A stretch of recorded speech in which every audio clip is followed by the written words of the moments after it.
Corona महामारी का कहर झेल रहे भारत के लिए एक बड़ी राहत भरी खबर है।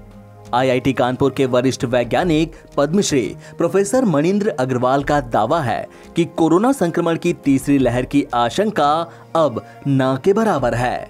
उन्होंने इसकी मुख्य वजह बड़ी संख्या में वैक्सीनेशन होना बताया है।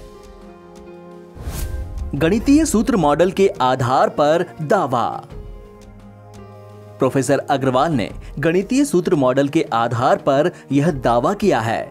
उनके मुताबिक कोरोना संक्रमण की रफ्तार अब लगातार कम हो रही है। साथ ही साथ उनका यह भी दावा है कि अक्टूबर तक यूपी, बिहार, दिल्ली और मध्य प्रदेश जैसे राज्य कोरोना से लगभग फ्री हो जाएंगे। अक्टूबर तक 15,000 एक्टिव केसेस। प्रोफेसर अग्रवाल ने अपनी स्टडी में दावा किया है कि अक्टूबर तक देश में कोरोना के एक्टिव केसेस 15,000 के करीब रहेंगे।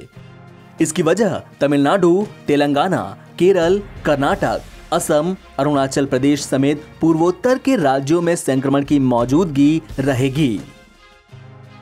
हालांकि उनका यह भी कहना है कि तीसरी लहर की आशंका अब ना के बराबर है। उन्होंने अपनी रिपोर्ट में बताया है कि अक्टूबर तक उत्तर प्रदेश, बिहार, दिल्ली, मध्य प्रदेश में कोरोना के एक्टिव केसेस इकाई अंक तक पहुंच जाएंगे। कोरोना वैक्सीनेशन की बड़ी भूमिका। प्रोफेसर मणिंद्र अग्रवाल कोरोना महामारी के दौरान लगातार अपनी स्टडी के जरिए सरकार को अलर्ट करते रहे हैं। उनके द्वारा दूसरी लहर का दावा काफी हद तक सही भी साबित हुआ। प्रोफेसर अग्रवाल के मुताबिक लॉकडाउन और वैक्सीनेशन का काफी लाभ मिलता दिख रहा है। दूसरी लहर के बाद अधिकतर लोगों में हर्ड इम्यूनिटी बन गई है।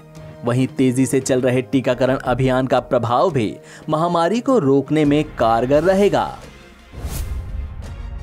दूसरी लहर की तुलना में कम गंभीर। अभी बच्चों को वैक्सीन नहीं लगी है। ऐसे में इनके संक्रमण के खतरे को लेकर विचार विमर्श किया जा रहा है।